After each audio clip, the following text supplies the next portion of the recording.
Hola, muy buenas tardes a todos y bienvenidos a un nuevo programa del canal de Vicente Fuentes y de la web ufopolis.com. Hoy vamos a hablar del incidente de Herbert Schirmer, un policía que en invierno de 1967 protagonizó lo que podríamos denominar la segunda parte del incidente de Filiberto Cárdenas ocurrida en Estados Unidos unos años antes. Bueno, en Estados Unidos tenemos diferentes testimonios al respecto del fenómeno ovni protagonizados por pilotos de combate, pilotos de vuelos comerciales, militares, incluso expresidente de los Estados Unidos, como por ejemplo Jimmy Carter o Ronald Reagan, astrónomos y astronautas y por supuesto policías. Recordamos el caso de Lonnie Zamora en el año 64 y desde luego cogemos nuestra máquina del tiempo y nos plantamos en aquel día de diciembre de 1967 cerca de Ashland, en Nebraska. Aquí tenemos a un sargento de policía bastante jovencillo de 22 años que se llama Herbert Schirmer y este chaval pues estaba haciendo una ronda de patrulla en la zona que le tocaba, una inspección de seguridad en dos gasolineras y bueno, pues lo que le ocurrió fue que al salir de aquellas gasolineras, de repente se metió en su coche y empezó a enfilar la carretera 63. Bueno, mientras que estaba hablando, mientras que estaba conduciendo, pues resulta que llamó a la oficina del alguacil para decirles que todo estaba bien. Bueno, aquella llamada desde luego todo iba perfectamente y aquel policía pues tenía que seguir su ruta. Pero resulta que aproximadamente a las 2:30 de la mañana, es decir, 10 minutos después, mientras que ya estaba guardando el micrófono, Herbert Schirmer observó dos luces que estaban en la carretera y que de hecho eran muy refulgentes, muy brillantes, de color rojo, que estaban a unos 2,5 metros. Y entonces dijo, bueno, esto es desde luego algún camión que tiene mal la iluminación del vehículo por detrás y voy a tener que ponerle una multa, así que voy a ir para allá, ¿no? Pero lo cierto es que aquello que se estaba viendo, por cierto, en el cruce entre la carretera 6 y 63, pues resulta que no era normal, nada normal. De hecho, Herbert Schirmer tuvo que parar el vehículo porque observó cómo aquellas luces de aquel supuesto camión comenzaban a elevarse a unos 12 metros. De hecho, Herbert Schirmer tuvo que bajar un poco la ventanilla porque resulta que mientras que aquellas luces estaban subiendo, él escuchaba un sonido como de una sirena, como las sirenas de las ambulancias. Y además de eso estaba viendo como unas llamas anaranjadas, que era exactamente muy similar, lo mismo que en el caso que veíamos de Cass Landrum, dos mujeres que llegaron a denunciar al ejército de los Estados Unidos y al gobierno por las terribles consecuencias que tuvieron al ver un objeto que también tenía unas llamas anaranjadas en la parte inferior. Bueno, en aquel momento Schirmer se dio cuenta de que aquello por supuesto no era un camión volador y de hecho pues empezó a fijarse mejor en los detalles y observó que era un objeto en forma de disco con una superficie muy lisa, muy pulida, perfectamente pulida y con un tipo de pasarela a su alrededor, algo que nos retrotrae al caso de aquel ovni que parecía arrancar pantalones en aquel incidente de Inglaterra protagonizado por un guardabosques también más o menos en las mismas fechas. Bueno, en aquel momento Herbert Schirmer sale del coche del policía y bueno, pues se da cuenta de que aquel objeto está ahí flotando y de repente pues se va para arriba el objeto y se queda aquel señor pues totalmente anonadado, ¿no? Entonces pues se va dentro del coche, dice, bueno, voy a ver qué es lo que había allí, coge una linterna, se va para allá, inspecciona un poco el terreno, pero le da mucho miedo y se vuelve al coche y de hecho se dirige a la comisaría de policía y entonces se lo piensa bastante, casi no se cruza con ningún compañero y se lo piensa bastante, dice, voy a anotarlo en mi cuaderno de bitácora, en mi informe de las rondas y de hecho, bueno, pues Schirmer llegó a apuntar una frase que ha quedado para la historia del fenómeno, ¿no? Y es que apuntó: vi un platillo volador en el cruce de las carreteras 6 y 63 aunque no os lo creáis, ¿no? Y esto, bueno, pues ya un poco preveyendo que no le iban a creer, ¿no? Entonces, bueno, pues después de escribir aquel informe, bueno, pues se relajó un poco, pero no mucho, porque de repente observó su reloj y se dio cuenta de que eran las 3 de la mañana. Pero resulta que el cruce de las 6 y las 63 estaba a menos de 5 minutos de la comisaría. Y entonces se dio cuenta de que tenía un tiempo perdido de unos 25 minutos.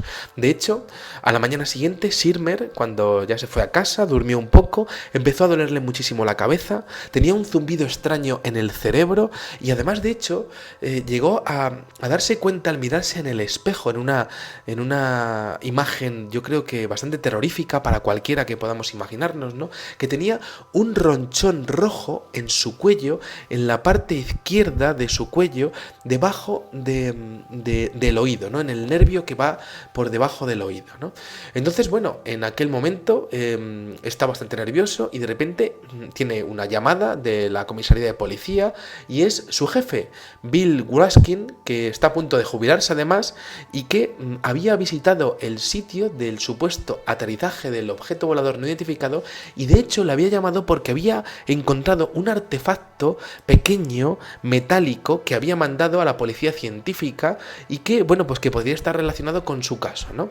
El caso es que horas más tarde, pues la policía científica expuso que aquel mecanismo, aquel artilugio pequeño, tenía una aleación, estaba hecho de una aleación entre silicio y hierro.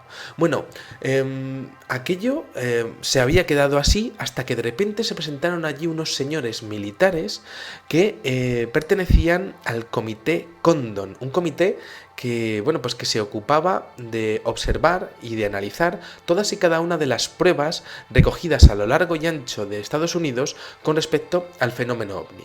A la policía le dijeron que aquel mecanismo, aquel artilugio encontrado podía ser cualquier cosa, pero mientras que hacían eso, llamaron a Herbert Sirmer y le dijeron que por favor se viniese con ellos a la Universidad de Colorado, donde tenían sus oficinas centrales.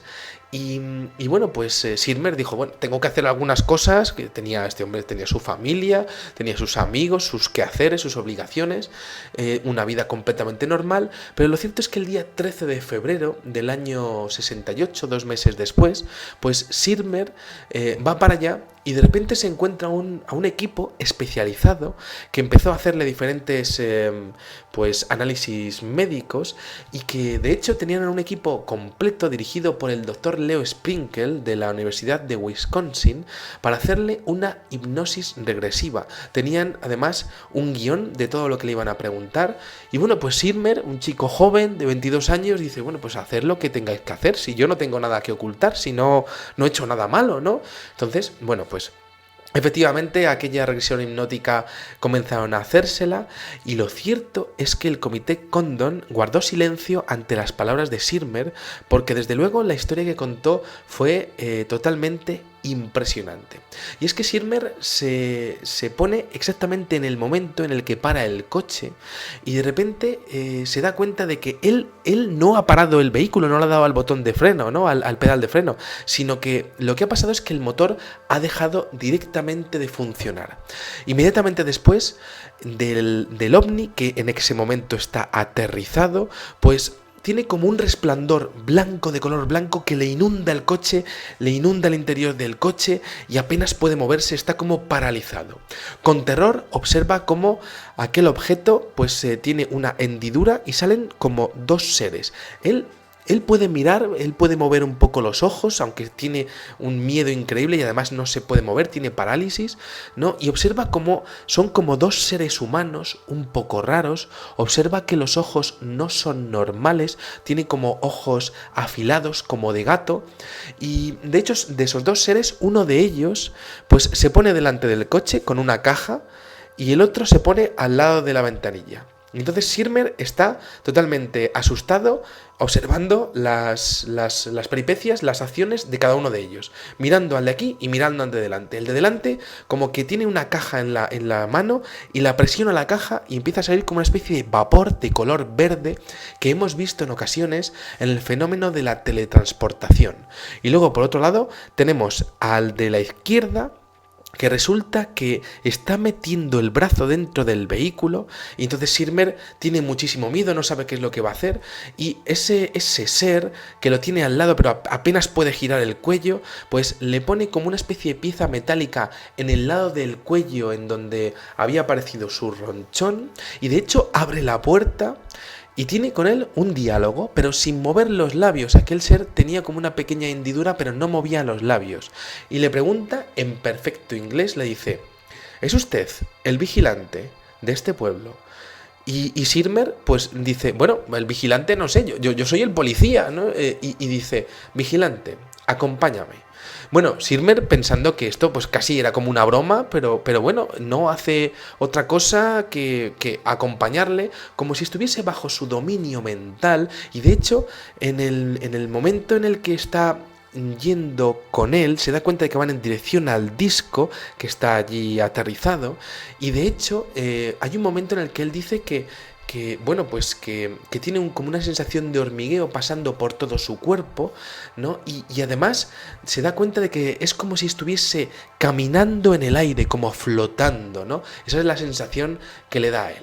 Bueno, se mete en el interior del objeto con los dos seres y observa que hay bastante actividad dentro. El objeto tiene unas buenas dimensiones, como mínimo unos 15 metros de diámetro. Y entonces como que empieza a observar mejor cómo es el aspecto de estas criaturas, ¿no? Se da cuenta de que la altura no es muy grande, de 1,37 a 1,50 metros. Observa que nunca parpadean, tienen unos ojos ligeramente inclinados como de gato, algo que le impresiona muchísimo. Tienen un color de piel como blanco, como grisáceo, con unas cabezas largas y delgadas, con narices chatas y con unas bocas que, como decíamos, eran unas hendiduras. Llevan como un mono de color plata muy ajustado, guantes y unos curiosos cascos que tenían como una especie de antenita, una antena en la parte lateral, en una de las partes laterales. Además, Sirmer como que se queda muy impresionado porque ve un emblema, y esto lo vimos también en el caso de Filiberto Cárdenas, un emblema de una serpiente con plumas en el mono de estos seres. Bueno, en aquel momento Sirmer estaba teniendo algún tipo de comunicación con ellos que no llegó a trascender y resulta que se dio cuenta de que las antenas que tenían podían servir para, bueno, de alguna manera para comunicarse con él directamente a nivel telepático. Entonces, en este momento comienza la segunda parte de la experiencia, que es que empiezan a enseñarle todos y cada uno de los recovecos del interior del ovni. Empiezan a observarle cómo funciona su fuente de alimentación, las computadoras, los ordenadores, las consolas de a bordo, de hecho, los mecanismos de energía, y de hecho llegan a exponerle en un perfecto inglés que están alimentando a aquel objeto, a aquel ovni, gracias a las líneas eléctricas de las torres de alta tensión que tenemos los seres humanos, algo que enlaza bastante con diferentes avistamientos y apagones, el famoso apagón de Nueva York de los años 70, en donde hubo ovnis en la central hidroeléctrica más cercana, o incluso, bueno, pues avistamientos cerca de volcanes en donde hay electromagnetismo saliendo de la Tierra. Bueno, el líder, que es el que principalmente tiene contacto con Sirmer, también le expone algo que es totalmente inusual y fascinante, que es que le dice que la ciencia que tienen ellos está basada en algo que se llama magnetismo reversible eléctrico, que por cierto es precisamente lo mismo que aparece en un círculo de las cosechas, aparecido en dos partes entre el 4 y el 6 de junio del año 2011, que podría estar exponiendo un diagrama pentagonal de un motor magnético basado exactamente en este magnetismo reversible. Bueno, sea como fuere, resulta que Sirmer está muy sorprendido por todo esto, tiene mucho miedo, le da miedo que esos seres no parpadeen jamás, y lo cierto es que llega un momento en el que estos seres como que se dan cuenta y le dicen, no, no, te vamos a demostrar lo que hacemos. Y entonces le llevan a una ventana y Sirmer observa como un rayo de luz impactando en una torre eléctrica a unos 61 metros de distancia, y con un destello brillante como de fuego, el rayo de luz vuelve de vuelta a la nave, pues suponemos que habiendo ya extraído la electricidad que ellos necesitaran, ¿no? Bueno, aquí termina la experiencia de Herbert Sirmer tras coger muchísimos detalles del interior de aquel disco, detalles que por cierto luego expuso en el comité Condon ante la mirada pues totalmente, bueno, pues fascinada de todos los científicos que había allí. Y lo cierto es que allí termina la experiencia, el líder le acompaña hacia afuera por la misma trampilla, le acompañan al coche. Y bueno, pues aquel objeto pues desaparece cuando ya el ser se ha vuelto al objeto, pero hay un detalle que Sirmer expone, que es que cuando termina la experiencia, ¿no? Cuando el ser le está acompañando al coche y ya le ha dejado en el interior del coche, el ser se queda mirándole por la ventana durante unos segundos, como totalmente en silencio. Y Sirmer pues está ahí mirándole pues muy asustado, ¿no? Porque se piensa que le puede atacar o que puede hacer cualquier cosa con él, ¿no? Lo cierto es que el comité Condon no halló ningún tipo de problema en su testimonio, y de hecho el doctor Leo Sprinkle expuso en las conclusiones oficiales de su informe que desde luego aquel policía estaba perfectamente en sus cabales, una persona totalmente normal, un perfil psicológico medio, y que además creía en la realidad de los acontecimientos que había descrito sin ninguna duda. Lo que pasa es que, bueno, podríamos decir que el caso termina aquí, pero Sirmer tuvo un montón de problemas. Su jefe, el jefe de policía, se jubiló, él heredó el cargo, pero en aquel momento pues la gente del pueblo se lo tomó muy a risas y empezó a reírse de él, ¿no? Y Sirmer se lo tomó un poco mal, ¿no? Defendiendo la verdad de lo que le había pasado y decir, mira, yo no puedo explicarlo, pero me ha pasado esto, ¿no? Y la gente del pueblo empezó a enfrentarse con él, le rompieron el coche, le apedrearon la casa, llegaron a dinamitar su coche, y bueno, pues se convirtieron su vida en un pequeño infierno, ¿no? Porque como que no tenía respeto entre sus conciudadanos, ¿no? Le ponía una multa a alguien y ese alguien rompía la multa y se reía de él, le decía, vete a multar a los marcianos que has visto, ¿no? Sirmer, el pobre hombre, perdió a su mujer se divorció, no aguantó la presión y bueno, pues lo cierto es que tuvo que renunciar a su cargo de policía y bueno, pues se tuvo que buscar otro trabajo en otra ciudad. Básicamente, pues como que hundió su vida por una frase en un cuaderno de bitácora que podía no haberle dicho nada a nadie, pero en honor a la verdad, en honor a todo lo que le había pasado, pues dijo pues lo que tenía que decir, cumplió con su deber, ¿no? ¿Qué conclusión podemos sacar ante este caso? Pues que, desde luego, hay veces que a nivel social es casi mejor quedarse calladito cuando uno ve a un ovni o a sus ocupantes, ¿no? Muchas veces, ¿no? Además estamos hablando de una época en donde había era el boom de la ciencia ficción, los años 60, los años 70, ¿no? Y había un escepticismo muy retrógrado en Estados Unidos, un país bastante cerrado ya de por sí, ¿no? Y luego, por otra parte, bueno, pues yo me tengo que quedar con los detalles, ¿no? Con ese emblema que aparece de una serpiente emplumada que aparece en las civilizaciones antiguas, la antigua Mesopotamia, la antigua Sumeria, pues por supuesto Egipto, las culturas germánicas, en el Antiguo Oriente, en China. Podemos decir que la serpiente emplumada ha aparecido en los antiguos pueblos de la humanidad como proveedores de sabiduría, y es que es curioso que aparezca ese emblema en estos seres en dos casos diferentes de dos personas que por supuesto no se conocen absolutamente de nada, ¿no? Me tengo que quedar con que son los mismos seres que el caso de Filiberto Cárdenas, ese missing time que tiene y que solamente pudo ser recuperado con aquella hipnosis regresiva. Me tengo que quedar con la descripción de esos ojos gatunos, de esos seres humanos pero más pequeños que nosotros, con muy blancos, casi esa piel cerúlea, ¿no? Que no pestañeaban, que no movían la boca y con esa antena curiosísima. Me tengo que quedar con los planos que Herbert Sirmer pues detalló y y pudo hacer, ¿no? Los planos que hizo, que son fascinantes, con la tecnología de ese magnetismo reversible, con esa alimentación eléctrica en las torres de alta tensión. Quizá si alguna vez se nos va la luz es porque haya algún tipo de fallo eléctrico derivado de la actividad de estos seres. Bueno, pues no podemos decir que en todos los casos, pero desde luego en algunos sí que se ha comprobado que así ocurre. Y desde luego me tengo que quedar con el espanto social que creó aquello, ¿no? Que muchas veces la gente reacciona de manera violenta ante lo desconocido, ¿no? Ante lo que no sabe explicar, ¿no? Y bueno, pues yo ante esto siempre defiendo a la gente que dice la verdad, por muy dura y rara que sea. Y tengo una frase para terminar que es de mi propia cosecha y que me gustaría compartir con ustedes, ¿no? Que es que no es fácil hablar de ovnis. Lo fácil es no hablar de ovnis.